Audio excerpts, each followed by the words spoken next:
We're going live. All right, everyone, look pretty. We are live. All right, so as you all start to show up and come on in here, we do have the Vice President of Operations coming in of EXP to talk about some of this NAR settlement stuff. Some of the things I want to ask you all who are watching live is to get your questions ready, because what's up, Yesenia? As we start to move on in this conversation, I want it to be real. I want you guys to get your questions answered. And that's the reason why we went ahead and set this up.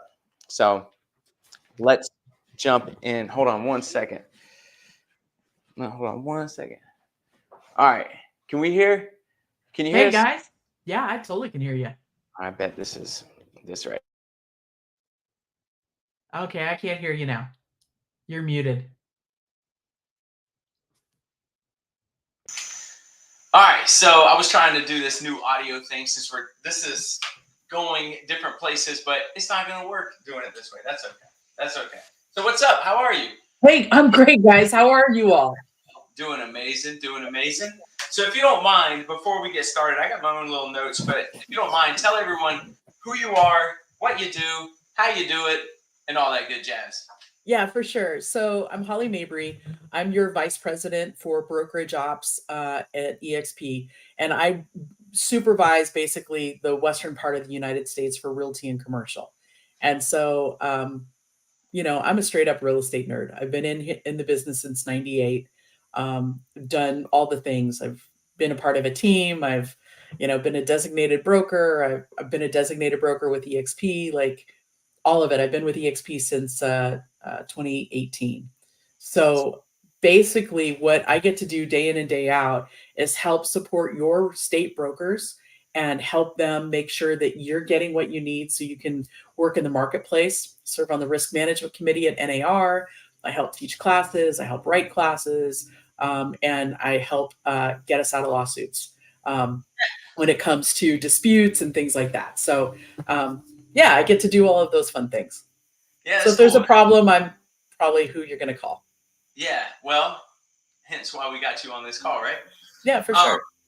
Which, with every obstacle, there's an opportunity. So it might not just be all quote unquote problems. It is cool that you've served on the designated broker side because you get to speak on that as well. But yeah, cool. I'm going to read just a little bit. I mean, you kind of said this, but you provide guidance for building systems, resources, and tools for EXP Realty and EXP Commercial. John Maxwell, certified coach, teacher, trainer, and speaker. So there you go. So if you don't mind, we're just going to jump right into it. I will say, for anybody who is watching, if you do have a question, ask it. And if it's appropriate, we will ask that question, So starting off, what does this all mean? What does this all really mean? Yeah, that's the $64,000 question, right? So basically going back, everything that has come down was result of 3 different lawsuits that were filed in 2019. And the allegation was there was this conspiracy to fix prices against consumers, that we all got together in a room and said we are all going to charge 6%, and that the seller had no choice in the matter. And that became a class action lawsuit. The first one that got to trial was the one out of Missouri, Sitzer. And that is the one that we've seen the jury award, or the jury come back and find the antitrust violation and basically award those big numbers that got everybody nervous. And then we started seeing different large companies settle. So Anywhere, which is Coldwell Banker, Century 21, Sotheby's, that settled. Remax settled. Keller Williams has now settled. And so has now NAR on Friday. So the NAR settlement, what does that mean? Well, to the average agent, like all of you, you're covered under this settlement.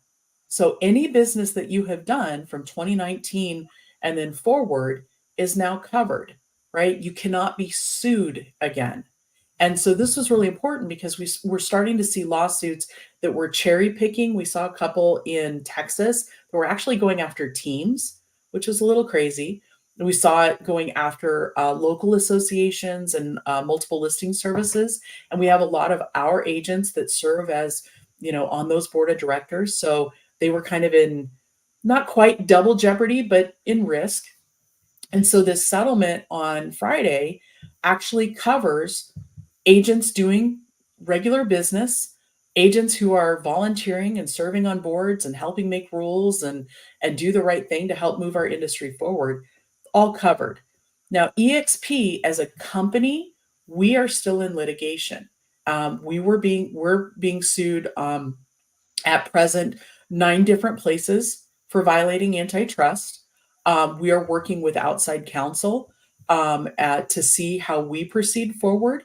But you, as our agents, are covered under NAR, and that's the big thing to know right now. So, what does this mean going forward? Well, the settlement is proposing rule changes that would impact immediately the multiple listing service. And so what that means is, like, right now, when you go take a listing this afternoon, you're going to offer, in many cases, some sort of compensation from the seller to a buyer's broker, right?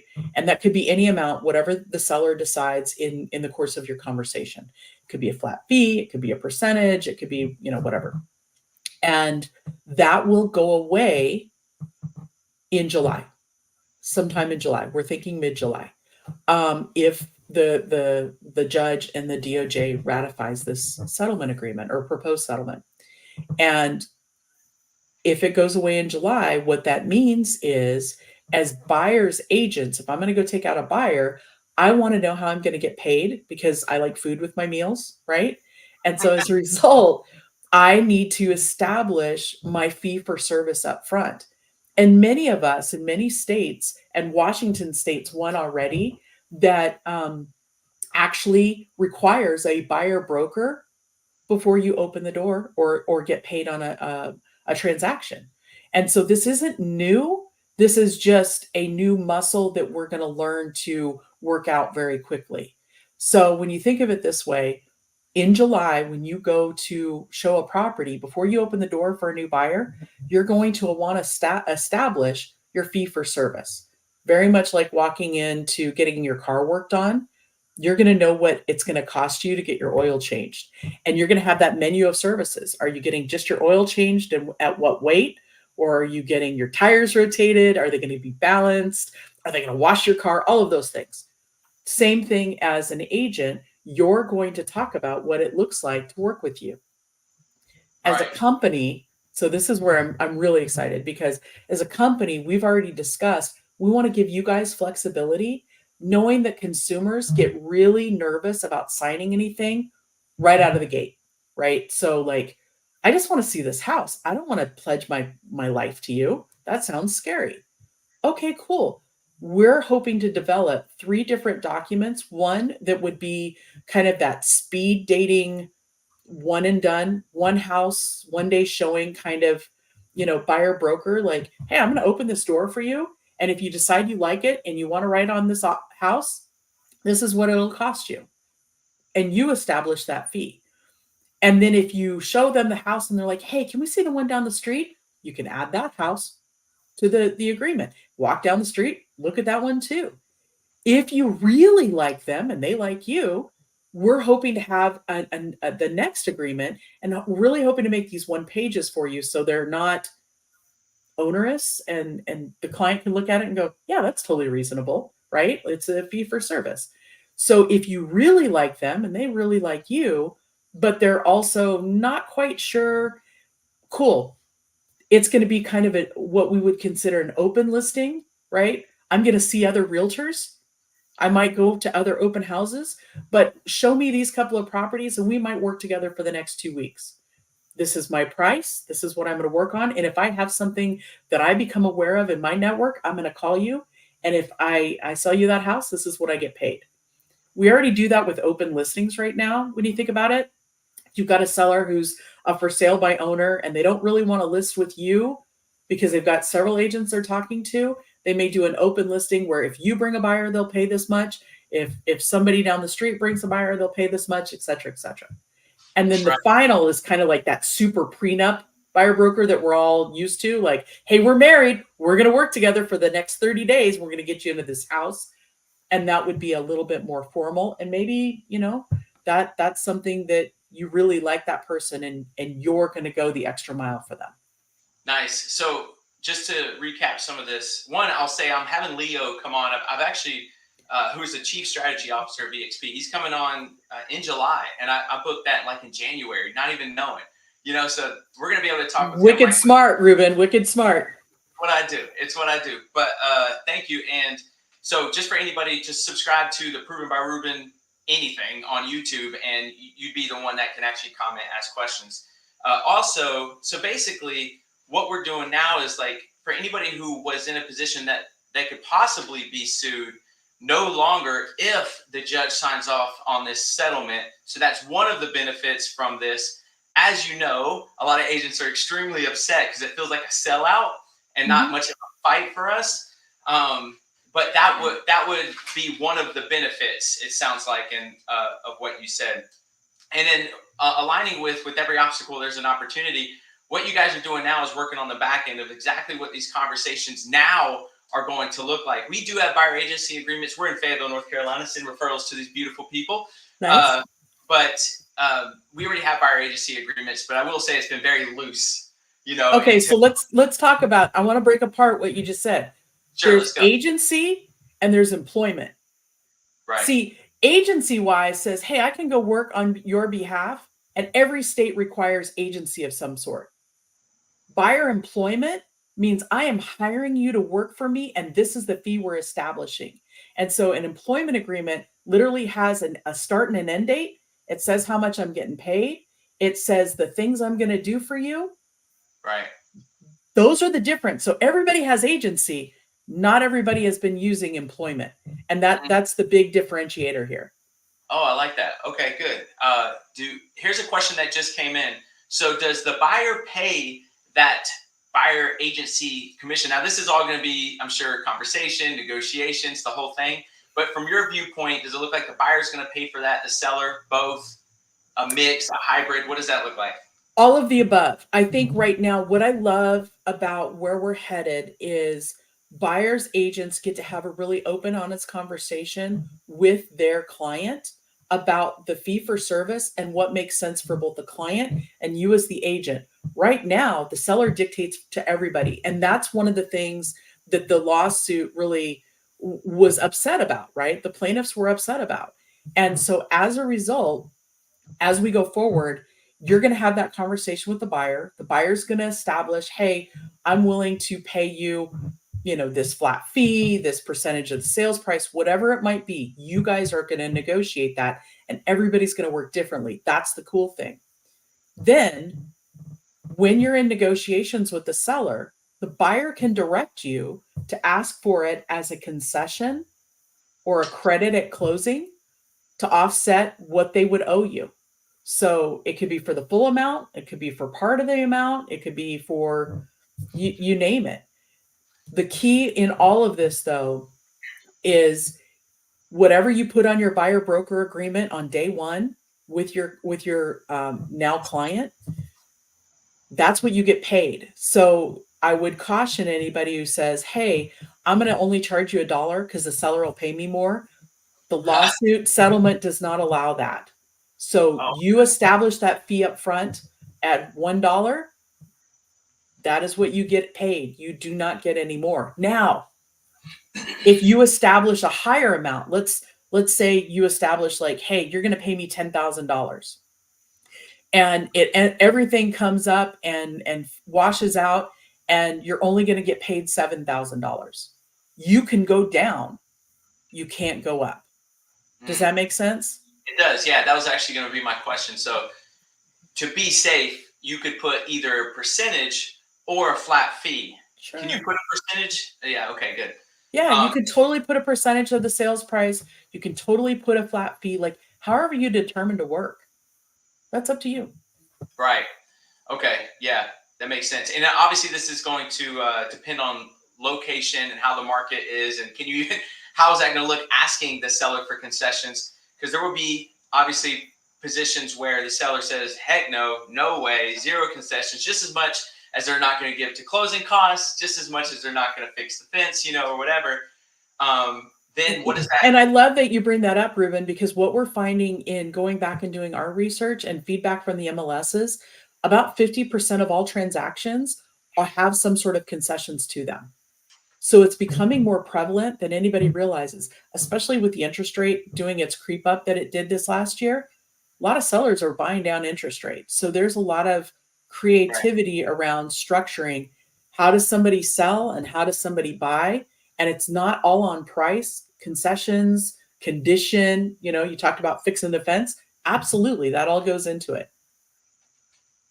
Gotcha. And it looks like we answered this. So there is no compensation coming from the seller, only the buyer. But it sounds like you could roll it into the deal that the compensation could hybrid, like you said, all the above from the seller as well. Absolutely. I think, Sarah, it's such a great question, and thank you for asking it. What you can look at is in your contract, asking seller to credit buyer, and I'll go back to the example of the flat fee, the $10,000, seller to credit buyer, $10,000 to satisfy buyer's contractual obligation with buyer broker. It's that simple. And if you watched our live stream with Leo and myself on Monday, we actually dropped that verbiage in the slide deck for you.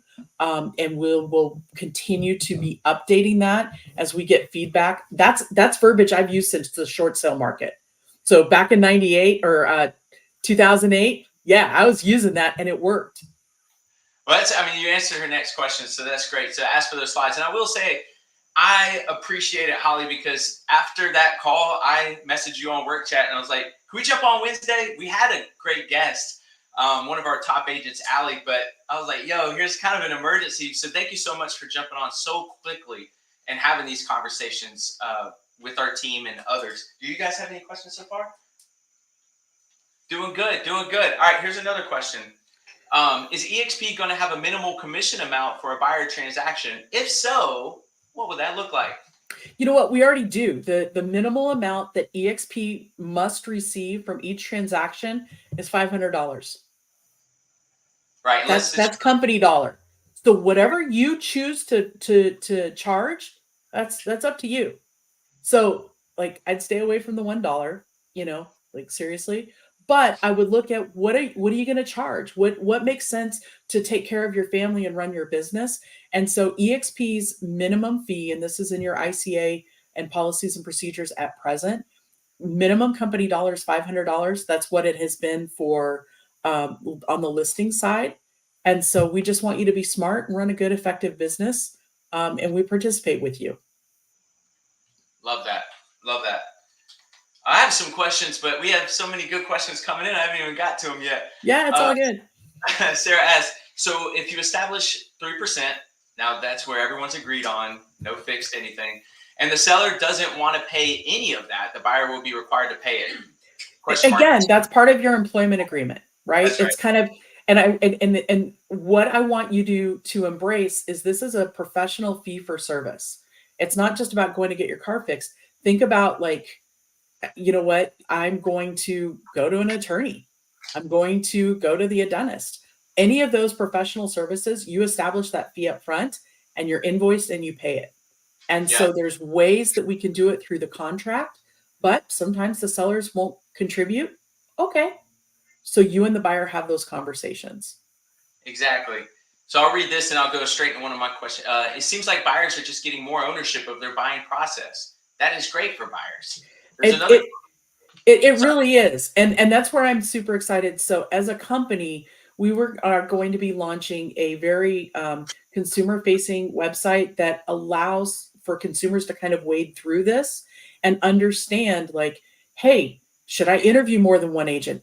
Yes, you should interview agents. You should understand what they bring to the table and your benefit, what works for you. Should I, are fees negotiable? Yes, they always have been. What do you need in your transaction? How do you want somebody to show up for you? And this is where I'm so excited for you all as our agents, because you bring so much to the transaction. Now you get to talk about it more. You get to show up in ways that maybe consumers didn't realize you did. And that's going to be exciting. Yeah, I mean, you're going to have to level up. You're just going to have to. I was talking to somebody else yesterday, and I like any type of disruption because so many people get shaken in their emotion because emotion drives people, you know? And this gives us an opportunity to logically have conversations and build systems and SOPs out to get ahead of the competition. So it's pretty cool. Yeah. Yeah. All right. Any questions so far? Yeah, we got a question. So we're talking a lot about the buyer's agents and how this affects them.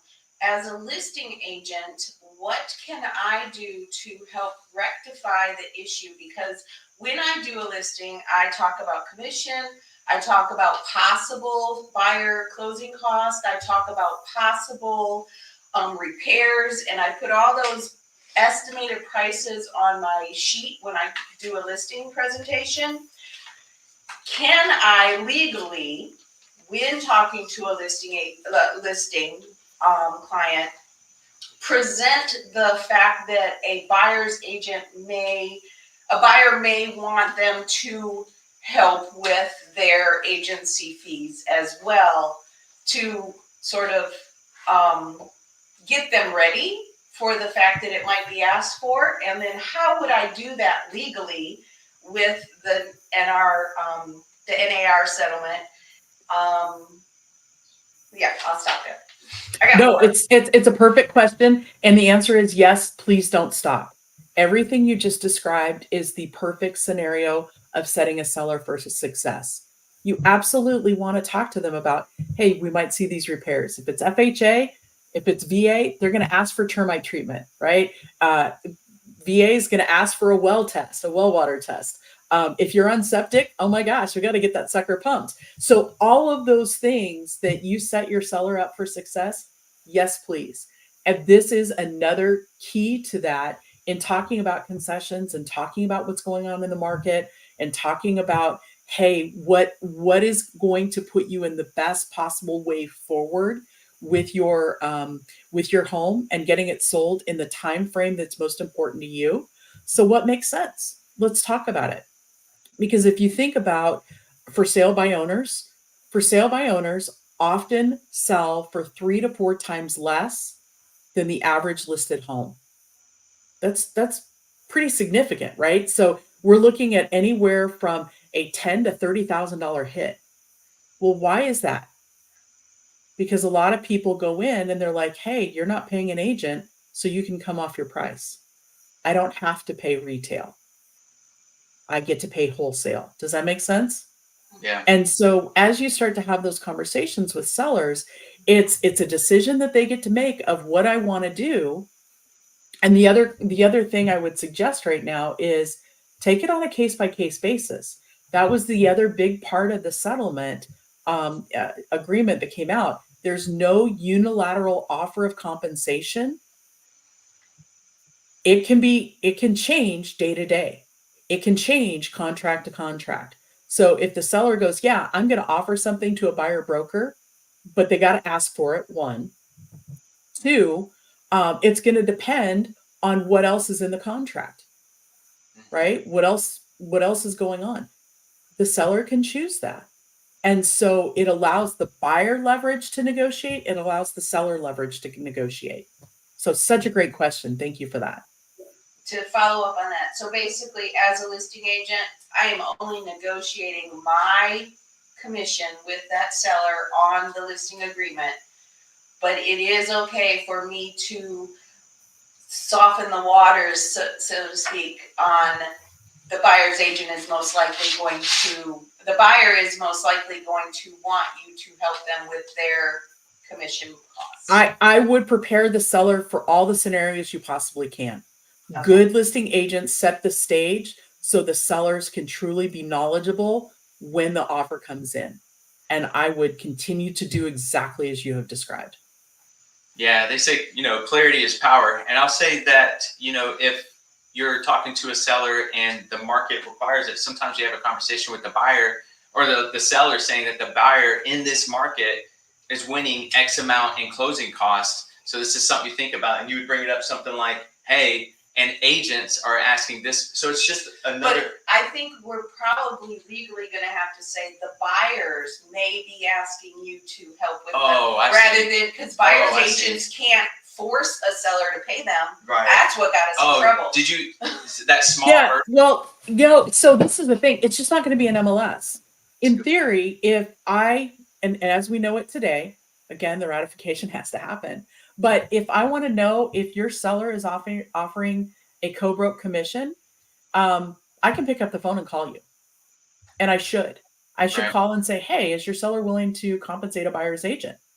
My buyer wanted me to ask. I have this buyer broker agreement. They just want to know how the negotiations are going to go. It's kind of like calling and saying, hey, what's more important to your seller, time or money? Do they need longer in the house, or do they need the max list price? Like what's up? We do those kinds of conversations all the time. They're just seeking to understand, and good agents call ahead of time. So when I go to draft the offer, I don't want multiple counter offers. I want one offer that's super clean, that the seller goes, I'd be an idiot not to take this. It's everything I wanted, because I've had that pre-phone call. Yeah, just for expectations, sometimes, I don't know how many times we're going to hear just in an offer. Right. And then we're going to have to guesstimate on the talking to the buyer about and we may, but again, you've already established your value and what you work for with the buyer up front. And so that's why, like, I can call ahead of time and say, hey, is your seller offering any compensation? My buyer wanted me to ask because of our buyer broker. And, the seller could respond, or the listing agent could respond, hey, just send an offer.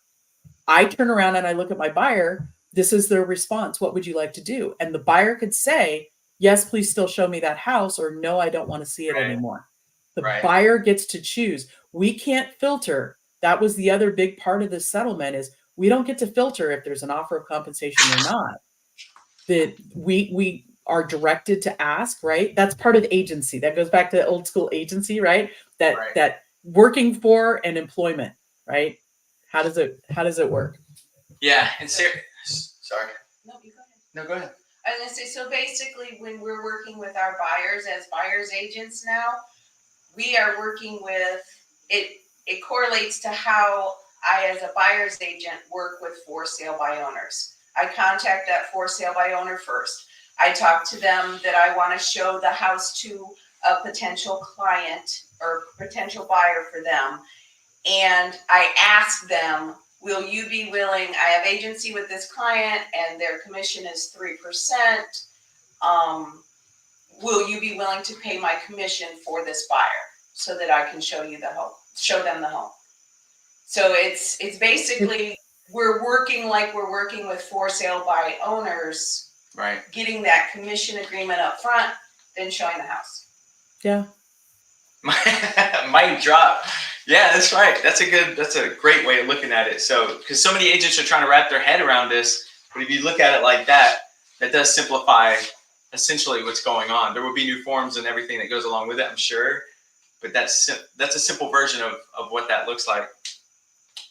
Sarah, I'm gonna get to your questions here in a second. So I saw something that some agents were worried about, that I'm going to read it, but I feel like there's a simpler way of saying it. Could the listing agent, with the seller's permission, choose to go with a buyer agent who has agreed to a lower buyer agent commission, given the seller who has added that as a concession? And I know one thing that I saw in the comments was like, this is going to be a big headache. Now they're going to choose the agent that they, or not choose an agent that they don't like personally, and all the other things.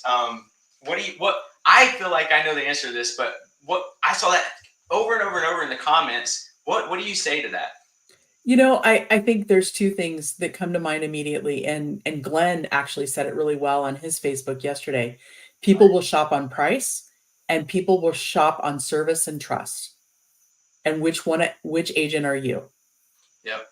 Right. And for me, I know in my personal business, I always seek to be a person of value and trust.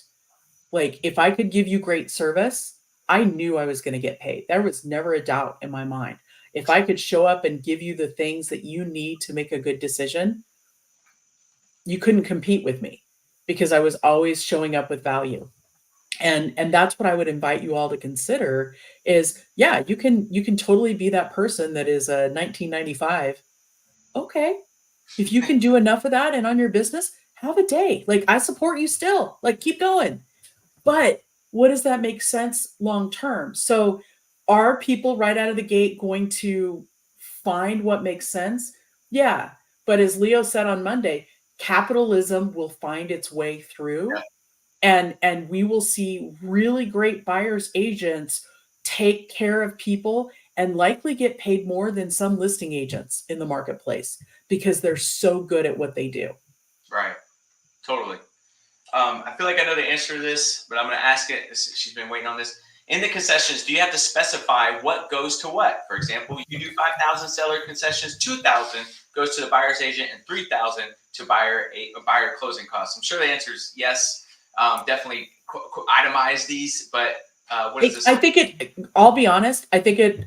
We'll see is going to be my answer right now. Okay. I think that what I'm finding is there's an argument out in the real estate space that the buyer agent commission is a closing cost and has always been something that the buyer is responsible for. Because if you think about it, if the buyer doesn't show up, the seller has no money to pay anybody,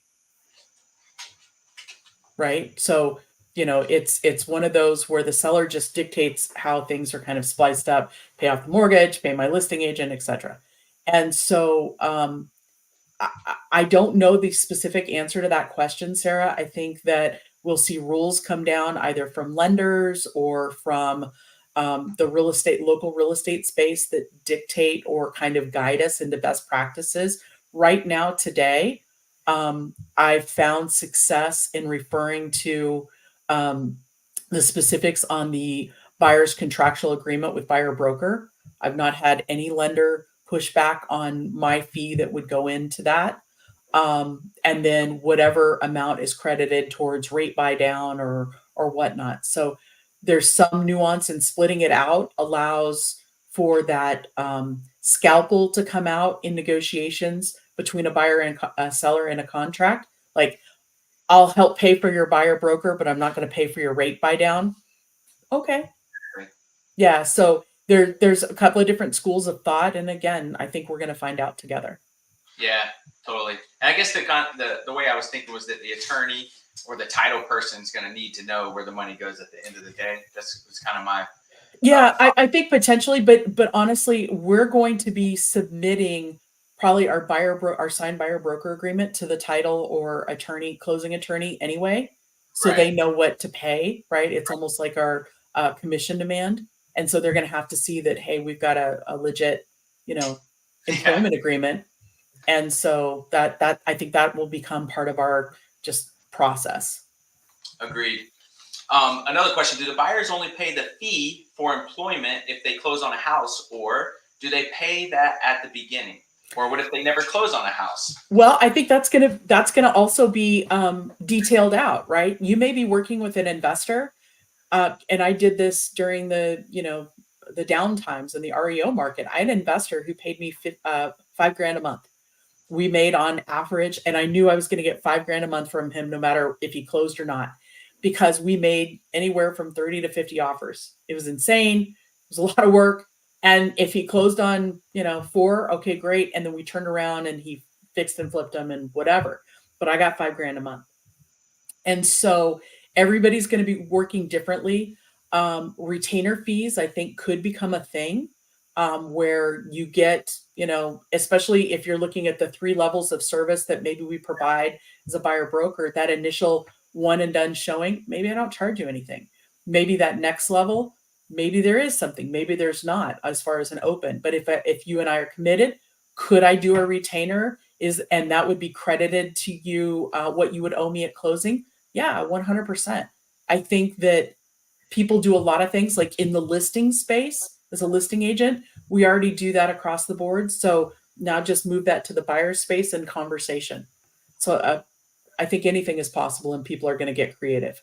Yeah, that's so cool. I'm glad that question was asked because my thought was the same, that we kind of agreed like what the answer would be. But the retainer, conversation is interesting, and how much it's going to push you to match the value of a retainer fee is going to be pretty cool, and a great conversation of creativity and and everything else behind it. So I'm glad that question was asked. What were you guys? Did you guys have any questions? No, I was just saying our buyer's agency agreement already stipulates that you can do that. Right. When you talk about compensation with Yeah. the buyer, it says a flat fee and will it be put towards the closing or not. Right. And so we in North Carolina at least are already set up for a lot of this if we actually read the contracts. We have them signed. And it's been like common practice for years that it was just just never did it. Yeah. But it's cool that the framework is already there. Yeah.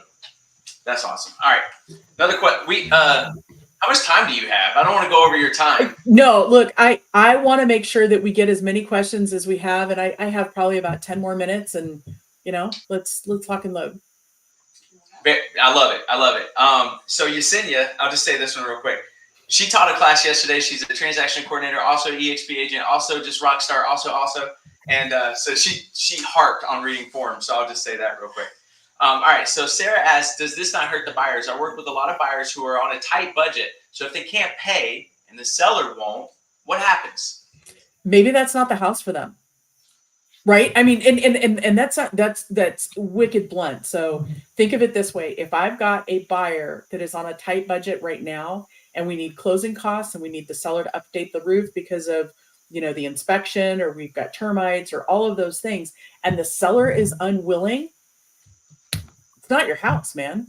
Like, you cannot force certain things to happen. And I think that that's where we have a really good, honest conversation with buyers up front of what is it that is most important to you?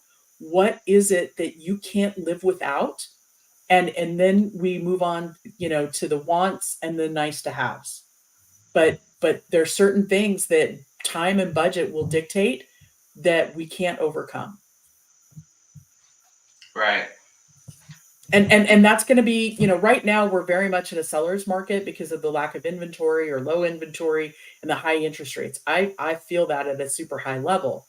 When we look at the conversation and really why the Department of Justice has weighed in on this was really to see how they could make things more affordable. And I'll be honest, it's not just our services, that they were trying to force to be more affordable. It was just transparency in the whole process. And so now putting the buyers in charge of their own destiny of whether or not they want to go forward is really critical. And that's the benefit I see to buyers on this. Yeah. And they could also have the option just not to move forward with you, correct? And if there was nothing signed, and just try to buy the home themselves. They could, but this is the thing. If you don't have anything signed, that will be problematic come July. Right now, we work in this nebulous space where many people have not used the employment agreement. We've used the agency agreement only. Right. And come July, we'll need both. Interesting. Okay. Yeah. All right. You want that question? All right. I want that question. All right. All right. So can we get 2 predictions for VA buyer clients that currently are not allowed to buy commissions or even fees? How can we get creative with the verbiage? Our market is 90% VA buyers, Fayetteville, North Carolina. Yeah, I feel you. And I started asking this question a long time ago, because I love my VA buyers as well. I don't have an answer yet. Leo has had calls. He's got calls into the director of VA. We've got calls into other industry leaders.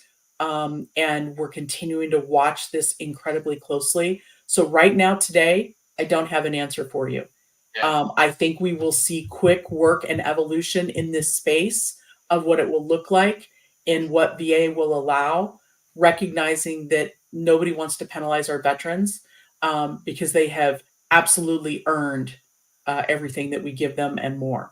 So it's a to-come item. I know for those of you who work FHA buyers, that's also a concern because there's certain limits. And I do anticipate we'll see some changes FHA wise as far as how loans are written and the commissions and so forth.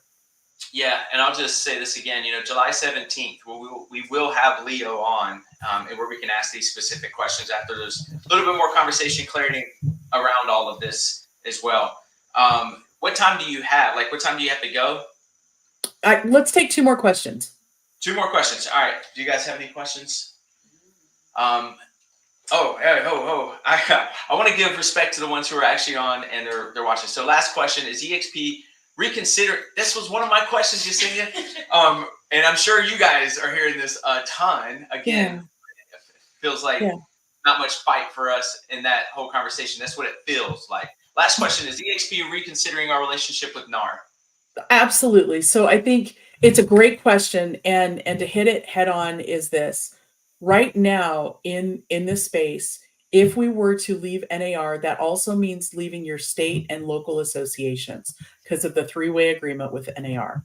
What that does is it negatively impacts our agents nationwide because you will no longer have access to standardized forms that are offered by the state association, and in many instances, the local MLS.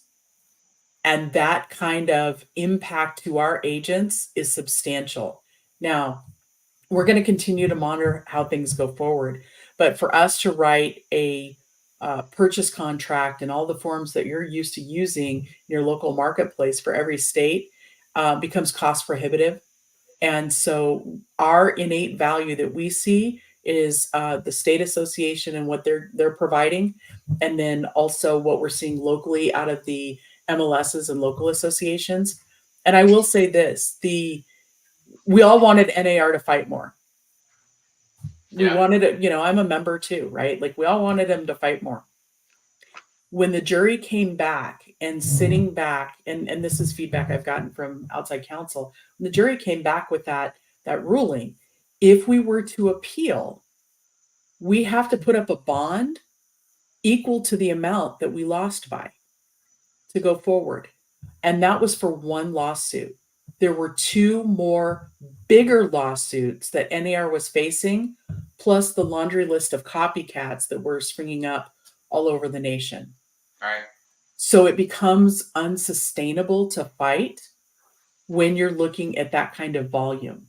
So yeah, I wanted NAR to fight. I wanted them to go on appeal, but a business decision gets to be made as far as what that looks like. And I'm Monday morning quarterbacking with you guys too, right? Like, right. What does that look like? How do we go forward? And so I understand why the business decision was made. I understand why. Is it easy? No. Is it frustrating? Of course, nobody wants to be sued. But I think at the end of the day, working with any kind of litigation, and it doesn't matter if it's something this big or gosh, it's, mold. Nobody wins when you go to a lawsuit because everybody has to pay money. And so as a result, how can you keep things out of court is the biggest thing. EXP going forward is always going to stay diligent on what is in the best interest of our agents and our company. And right now, departing NAR in EXP Realty is not it. If we have any agents who do not want to be a part of NAR, they feel really strongly and passionately, I respect that. And we have a different brokerage, EXP Commercial, that agents can join. That is not affiliated with the National Association or your state or your local, but you do not have access to normal forms that you're used to, and or MLS. So business could be a little bit more challenged, and you would have to hire an attorney to do many things. Right. This is extremely new. I mean, we're not even 7 days in from hearing all of this stuff. What is something that you feel like we're missing? Because obviously there's a lot of emotion about NAR, this whole thing, and what are buyer's agents going to do? What are listing or sellers going to say about this? There's a ton of that. Just through our blanket of emotion, what might we be missing that we need to pay more attention to that you may see coming down the pipeline?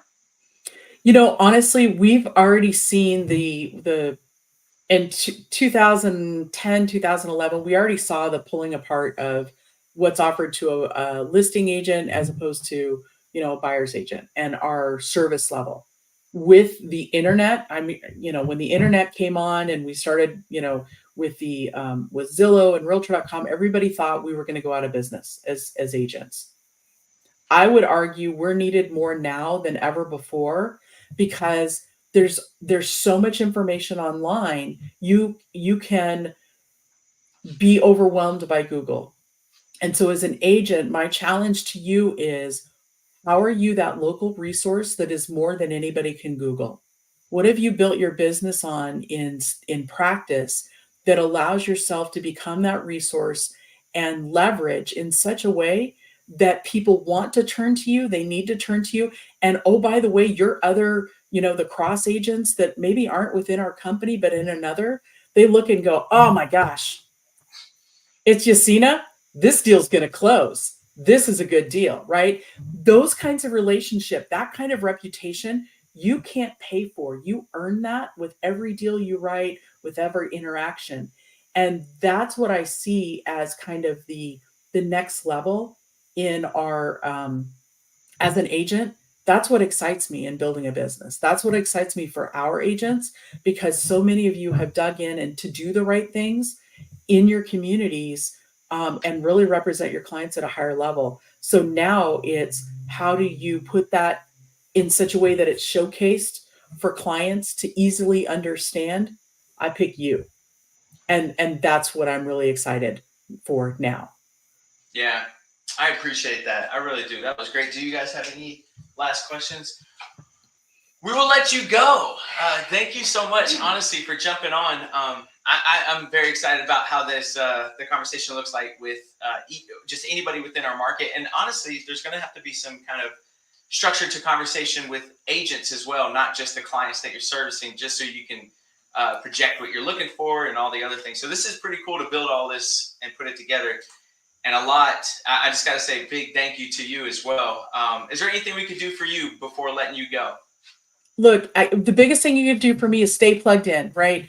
The company EXP, we're going to continue to roll things out. We've got some great things coming in the marketing center as of this Friday, to help you as you're going and meeting with buyers and sellers this weekend. So I'm really stoked to get those out for you. We're hoping to continue to consistently up that value for you as our agents. If you have a question, reach out. I'm active on Workplace, as you know, Ruben. Your broker team, super active. We are incredibly passionate about helping you navigate through this and thrive. And so if you think of something, if you have a question, or you're like, I wonder if this would work, let us know. Like, let's figure it out together. I certainly don't have all the answers, but I certainly want to go find them with you.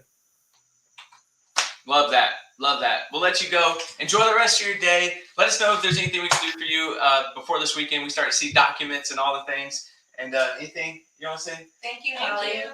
Thank you. You bet. Nice to see you all. Have a great day. See ya. Bye. And that's it. I hope you guys got a lot out of this conversation. If you guys do have more questions, just ask below and we will get to them. I will say I'm going to reach back out to Holly afterwards and one, thank her, but two, I'm ready to see those forms and the marketing stuff that they're already working on, so we can all get together and kind of mastermind on what that looks like and how we apply it. So if you guys want to be part of that too, just let us know. But thank you for jumping in and being part of the conversation. Adios. Bye-bye. Here we go. End stream.